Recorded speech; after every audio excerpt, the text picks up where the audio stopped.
What's going on YouTube? My name is Jason. I wanted to make this video in the wake of the FSU school shooting that happened today of April 17th. You might be getting this video a few days late, but I have a lot of friends that go to that school. This hits very close to home because I've had to kind of deal with these situations as well. Not to this extent, but I'm gonna give you some backstory. Before you make any comments or anything, please just hear me out. If you guys do disagree and you want to drop something in the comments, please be respectful. I'm gonna respect you. Just, be respectful with me or with anybody else in the comments. The only way we get further as a group of people is by hearing each other out and being respectful, right? If you're being belligerent, nobody's gonna hear anybody and it's just gonna go nowhere, right? So try to be respectful, keep it respectful, and let's just have a civil conversation. So to give some background information on myself, right? This resonates with me for one, because I have friends who were there today at FSU. I have friends who were in the vicinity or on campus when this happened, or there within an hour, 30 minutes of that happening, right? So that's number one. But two, being that I am from Miami, Florida. Born and raised in Miami, Florida. The high school I went to down here in Miami has had multiple threats before of being bombed or shot up, amongst other things. People have bought weapons to school. It was on the news at some points. I know people who bought weapons to school, guns and knives and things. Some got caught, some didn't, different reasonings.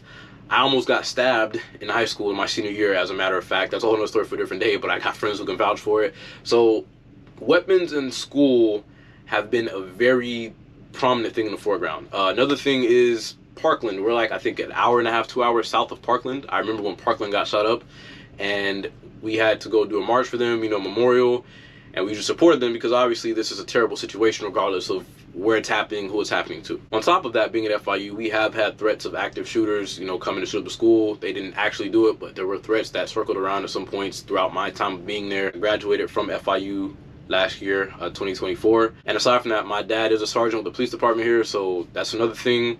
I have had family and friends perish due to gun violence. For example, my friend Deshaun Perry was a football player up at Virginia. That happened about 2 years ago. He got killed. He was one of the 3 football players that got killed up there. Another example is I had a cousin that was down here. I didn't really know him that well. He was in the area somewhere he shouldn't have been, whatever. He was about 2 miles away from me, maybe a mile and a half, near my friend's house. Actually, I was outside walking the dog and I heard automatic gunfire. Come to find out, I told my mom. I came inside the next day. She told me, yeah, that was actually our cousin related to it, So this isn't the only situations that I've dealt with, but just to give you some backstory of, the different experiences I've had, just some examples of them, so you understand I'm coming at this from someone who's kind of experienced these situations and had to worry about this, and also from the fact that my dad being law enforcement, I see it from different perspectives. And as you can see from behind me, yes, I am very pro Second Amendment, but that doesn't change the fact that this topic should be talked about. I don't want anybody making any preconceived notions of me and how I see this topic. Just hear me out and we can talk about it after. So now that you guys know who I am and kind of some of the experiences I've had being here in America, in Florida, whatever, do we have a problem with people and their ownership of firearms in this country? Yes, we have almost 400 million guns in this country. I know people who own multiple guns. I own multiple firearms. I keep them locked up. I'm very responsible with my guns. Everyone in my house knows gun safety. However, that is not the case for everyone. As we saw, for example, this FSU shooting that happened today, the gun that the suspect used was his mom's firearm. She was a police officer and he took her firearm. Had she had her firearm better contained, this would have probably not happened, right? But that being said, it's not strictly an American thing. Now, we do have an issue with it because a lot of criminals have firearms here. It's so many guns in this country, even if you decided to ban them all, it just wouldn't be possible. There's too many guns. The bad guys would still have guns. So a lot of people think mass shootings, mass killings, they are an American thing, which ironically and honestly speaking, they're not, which is unfortunate to say. I know a lot of you guys think that's the case, but it's not. It happens worldwide. So I'm gonna give you guys a few stories. You can go look them up on your own if you want to. You can go look at Coley on the Wars YouTube channel.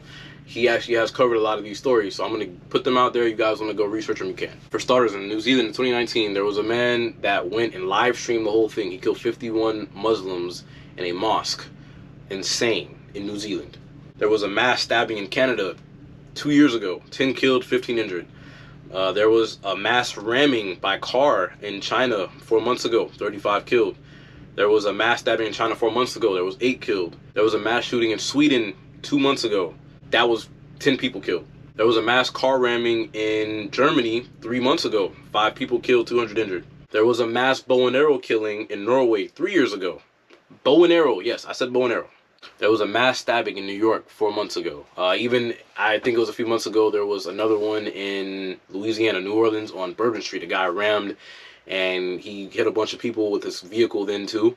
And last but not least, I mean, just to prove that necessarily banning things doesn't work, even in Japan, I think it was 2 years ago, a guy made a pipe gun and killed a prime minister in broad daylight. The crazy part about this is a lot of these places have very strict gun/knife laws or whatever, and this stuff is still happening. And honestly speaking, a vehicle is a lot more dangerous than a gun or a knife is, because it's a 3,000 to 4,000 pound object that you can use to barrel through stuff. So even if you have a gun, you probably won't beat a vehicle unless you have something that can get through a lot of metal and you can kind of hit them from a distance. But a vehicle is a very scary weapon, right? So what is the trend with all this stuff? This to me just screams mental health, right? Because you have people doing all these mass killings around the globe. This happens, and this is just a small sample size of stuff that goes on. But, you know, unfortunately, our media doesn't really cover that. It just kind of blows up what it wants you to see, especially when you watch certain things versus the other. So a lot of the stuff you're not seeing. So out of sight, out of mind, but it happens. Regardless of how people are killed, people are being killed. That's, to me, what matters. It's not about the tool they use. They're using inanimate objects to harm people. The thing about it, a lot of people go, oh, but this object is better than this object. But like I just said, I mean, people are using a bunch of different items to kill people. So, you know, the death toll of some of those knife stabbings are insane. You would think, oh, it's a knife. Like, no, but if you're in a crowded place and you can use a knife, like, knives can be very devastating, especially in close proximity. And yes, you could run, but if they're faster than you and they chase you down, like, you're still cooked. Like, honestly, it's worse to me to be stabbed than it is to be shot, because it's a lot more brutal. It's a lot more gruesome. It's just being stabbed. If you've never seen that up close or seen what a knife can do, I promise you it is not as minor of a situation as you would think. Okay, now that we covered that, we kind of talked about how these things happen around the world and how it's just not limited to America. In America, what is classified as a mass shooting? Well, that is when 4 or more people get injured. And the reason why me, along with a lot of other people, say that our gun issue is more of a mental health crisis is because 60% of our gun deaths come from suicide. That's a really big number. 60%, they say 60 in every 100 comes from suicide. That's a lot. And believe it or not, a lot of people think that like AR-15s are the culprit and they're the main thing used for mass shootings. They're actually not. Statistically speaking, by a landslide, handguns are way more used in mass shootings. But I'm going to tell you what they classify as mass shootings. And this is why a lot of people don't understand this. So like I said, 4 more people being shot is what is classified as a mass shooting. So if you think about it, right, when you are in inner cities or in bad neighborhoods, low-income neighborhoods, and you see people getting dropped and, you know, they're shooting up parties and this and that, that is counted as a mass shooting. A lot of them are using handguns, but like I said, that's not what the media portrays because it doesn't fit the narrative. You wouldn't think, oh, typically when you think of a mass shooter, you think of somebody with an AR-15 or something out in public, which, believe it or not, happens a lot less than you would think. It shouldn't be happening at all, but it happens a lot less than you think. Most mass shootings happen in inner cities or bad, troubled neighborhoods that have low income, misguided youth. You know, they don't have education, they don't have anything to look forward to. They're just kind of doing their own thing, and this is where a lot of this comes from. So a lot of what it looks like to me as just looking outside looking in and having a deeper understanding is that, one, mental health is a big issue because, like I said, 60% of gun deaths in this country come from suicides. And 2, we need to start mentoring the youth in these areas. On top of that, with these statistics, a lot of people say, oh, but it's the biggest killer of our kids, which isn't really the case. The reason why that ends up looking like that is because they use the ages of 18 to 20 in children gun deaths. And last time I checked, once you were 18, you weren't a child. But then again, in this country, you're not a full adult until you're 21 because there are things you can't do. So that statistic is blown up because of the 18 to 20-year-olds, and a lot of that is coming from inner city violence. So, like I said, you kind of see the trend here. Misguided people, mentally troubled people is kind of the trend of our gun violence epidemic, right? If you look at most of the areas where gun violence is prevalent, it is in cities that have stricter gun control or areas that have stricter gun control. As you see, most people attack gun-free zones.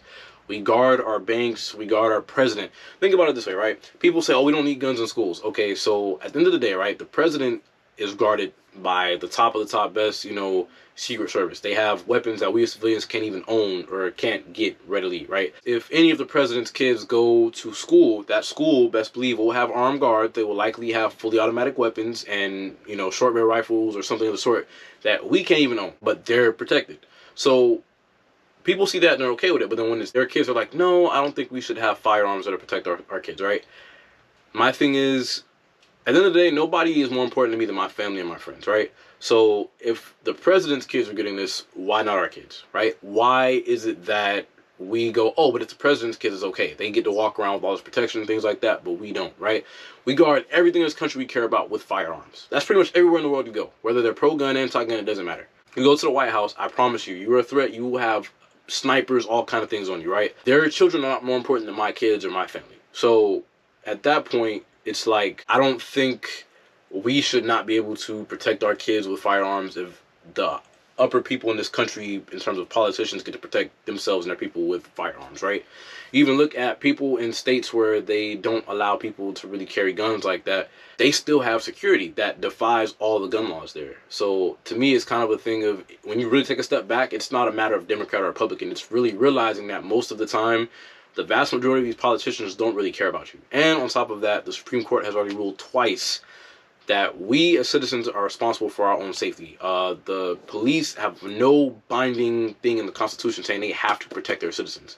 Maybe their oath that they make, but they have nothing legally binding them to that. And it has been already ruled twice in 2 Supreme Court cases. So I go back to this. Does gun control work? No, because especially in a country like this where we have almost 400 million guns, it's so hard to get guns out of the hands of criminals. So, okay, let's say in a perfect world for a lot of people, we as citizens give up our guns.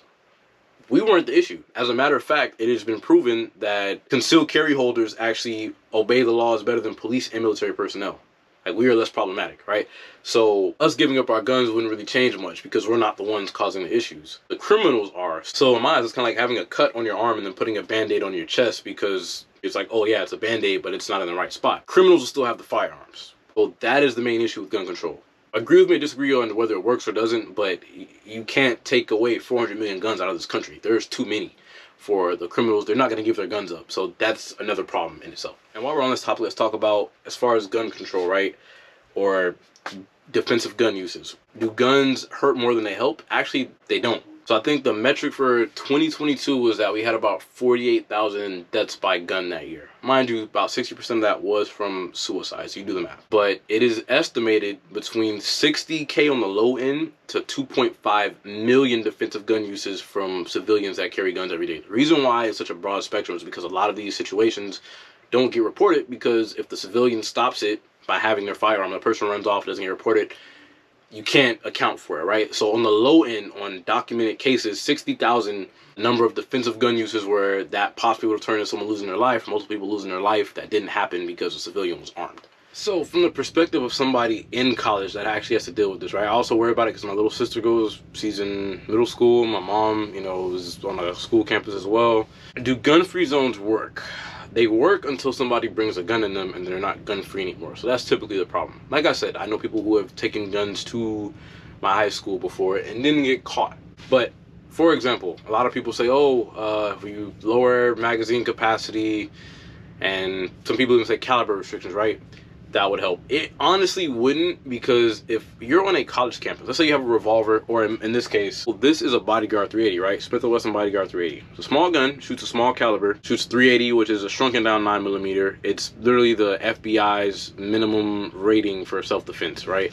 This gun only holds 6 rounds in the magazine, as you can see, short mag, and 1 round in the chamber, so that'll be 7 total. As a college student, I understand that if, police can't be there everywhere with you all the time, right? Because why do we even carry a firearm, right? Why do we even carry a firearm? If not, I would just put a police officer in my back pocket, but I can't. Again, my dad being a police officer and me understanding that, and understanding police have response times, even in neighborhoods where people say, oh, you don't need that, call the police.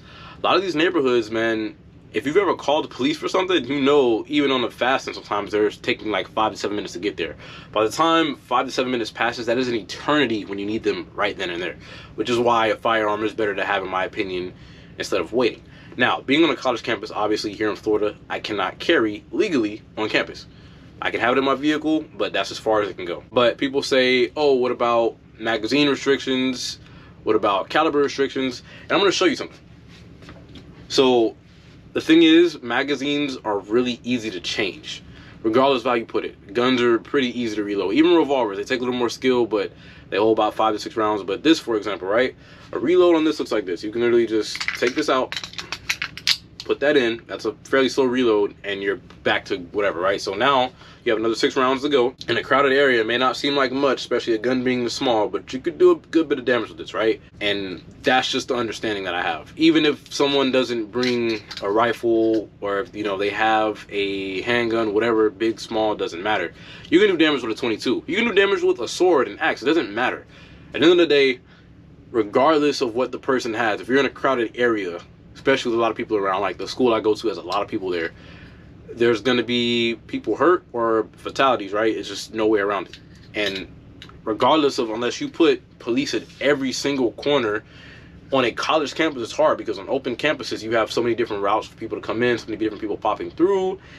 That becomes a big issue. Now, my solution to this problem would be, like, on an elementary or middle school, high school thing, funnel it down to 1 or 2 entrances, maybe have like some bulletproof glass there, have armed guards behind it, that people that are trained for this, you know, maybe not in every classroom, because there are some unhinged teachers, I wouldn't quite say that, but metal detectors, everything like that. College campus is a little bit harder because it's open, but if you kind of rework it and, you know, maybe throw in some metal detectors, more police presence and things of that sort, you can thwart these kind of things. Because I mean, it works at Disney World. You know, Disney World has security. People have an issue with their kids going to schools with armed guards, but at the end of the day, I'd rather my little sister be safe versus seeing a guy with a gun that's on her side and being scared but still going to school, right? They get used to it. You see a gun enough times, you're around it, you kind of become calmer, as long as it's not using a malicious intent, right? That's why people are okay with police officers typically, because they're usually the good guys with guns. I say usually, and I put heavy emphasis on usually. But we gotta do something, right? I'm just saying, you know, banning guns is just not gonna help. Even if you make it harder for people to get firearms, which a whole nother topic of that is the Constitution, but I'm trying to keep this video like as mild as possible and have open dialogue. It's really hard to thwart people from getting guns, because like I said, I know young people who are not even of age to own guns, and they buy them off the street illegally. I mean, these guns have been passed around.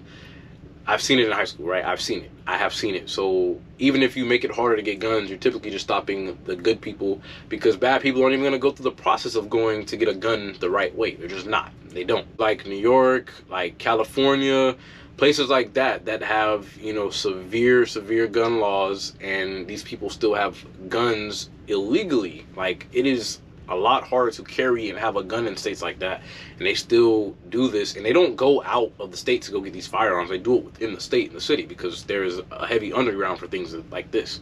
So before I end this video off, I just kind of also wanted to explain what a semi-automatic firearm is. So as you can see here, one trigger pull, another trigger pull, that's semi-automatic. So 1 bullet per trigger pull, right? So that goes the same for this, and pretty much every gun a civilian can buy is like that, right? So this rifle, for example, is an AR-15. It's the same thing. When you pull the trigger, 1 bullet per trigger pull. That's it. Civilians do not own automatic weapons because you just can't really buy them anymore. They're really unattainable. They were banned in 1986, and you have to buy something that's pre-86 to get an automatic weapon, but I mean, they're like $50,000, $60,000. So for the average person, that is not feasible, and it's just not, you know, really gonna be something that most people can buy. Now, you do have people running around with these Glock switches, if you've ever heard of them, but those are illegal. They typically hold like a 7 to 10 year penalty, I think it is, federal, and yeah, the only people that really have those are criminals or people who have licensing to make them for the federal government. And they can literally be 3D printed, along with some other styles of guns like Glocks, that they can 3D print the lower and other parts of the gun. So it's really hard to ban these things, because again, people know how to make them from scratch. So even if you took every single gun that somebody owned and everyone owned, people would just go make more to commit crimes with. But yeah, so being a college student here in Miami, knowing that there have been shootings in the state close to me, whatever, have been almost shootings that I've almost been in, you know, it's been, for me, one of the most vulnerable and unsafest places I go that I feel is campus. People may disagree with me on this. I know a lot of people agree with the fact that they feel unsafe, but I personally would feel better if I could carry my firearm, because at the end of the day, like I said, cops can't be everywhere. And then I don't really see any other method to being able to fix that, because even if you took every single firearm, like I said, that I owned or somebody else owned, criminals still have guns. So it just comes down to a thing of, I'd rather, if they're gonna have them, I'd rather have them too, to be able to defend myself, because that's the only realistic thing here, you know? Another thing is too, most police officers don't shoot that well and they don't train much. There's exceptions to that, and some do train a lot, but the majority of the ones I know in my family, like not my dad, but I have other police officers and people I know, they shoot their gun once a year. Some of them could barely qualify. They don't know much about firearms. So it's like calling them, oh yeah. At the end of the day, when you think about it, right, why do we call the police? It's not because they're law enforcement. It's because they have guns. There would be no other reason to call the police if they didn't have weapons. If you're someone's like, oh, I'm going to call the cops, someone's shooting or doing this or that, it's because they have guns. At the end of the day, you wouldn't really look at them as anything better than a mall security guard if they didn't have firearms. Like, I know in some places in this world they don't. And I've seen that kind of bite them in the butt. Like in Australia, they had one point where they couldn't stop, it was like a mass shooter or something, because the cops didn't have guns on them after they banned them, and they had to go and retrieve another unit with guns, and it became a whole thing. But that being said, I personally am very pro 2A, but I also do acknowledge that we do have an issue. I think it's more mental for the reasons I've stated than it is a gun issue, because it is happening worldwide, just in different ways, different fashions. But bad people will do bad things regardless of what tools they have. They will get it done. Please drop in the comments, let me know what you guys think, if you agree or disagree. I'm sure some of you will disagree with some points I made in this video, which is perfectly okay, but please just try to keep it respectful. I'm open for dialogue. Thank you guys for watching. This is a very tender subject for me, just because of some of the stuff, like I said, that has happened within my lifetime to my friends or with me. And yeah, you know, I really do feel like we need some form of reform, not towards guns, but more so just towards how we protect our kids, because you don't really see gun stores getting shot up. You don't see the White House really getting shot up, aside from like the assassination attempts, but they also know that they'll likely be killed or shot in the process. You don't see people attacking armed people like that. Like, typically speaking, you don't. People go to gun-free zones and they prey on the innocent. It's like a wolf going to a sheep's pen, right? If you see that somebody else is not an easy target, a lot of times people will think twice before they attack. That's just how criminals are. They go for the easy targets. Not always, but typically, especially in situations like this, they go for who is vulnerable, who is easy. I know that if I attack this school, it's going to take minutes for the police force to respond. Or I know they only have one officer, so it's going to take a while, and I can do what I need to do while I'm in there, right? People think like this. As much as it sucks, people do think like this. And like I said, from my dad's experience speaking to me, I understand a bit better how criminals think compared to some people, right? A lot of people think, oh, humanity's all perfect and fine, but it's really not. People think like this all across the world. It's not just America. So with that being said, I really think that we need to put money into defensive schools and how we kind of lock them down and secure them.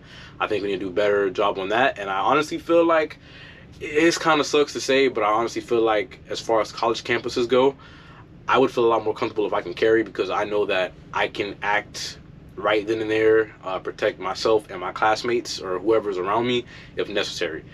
Otherwise, if somebody else has a gun and I don't, I'm screwed. You know, it's just at that point, I'm at the mercy of God. I'm praying. I'd rather be able to have a fighting chance to defend myself. And like I said, whether you agree with that or don't, drop it in the comments. Let me know. Thank you guys for watching if you've gotten this far. I pray for everybody that has been in a situation or a situation like this. And it's not easy, but we got to keep working at it and keep trying to come up with better solutions. That being said, man, you guys have a good one. Thanks for watching.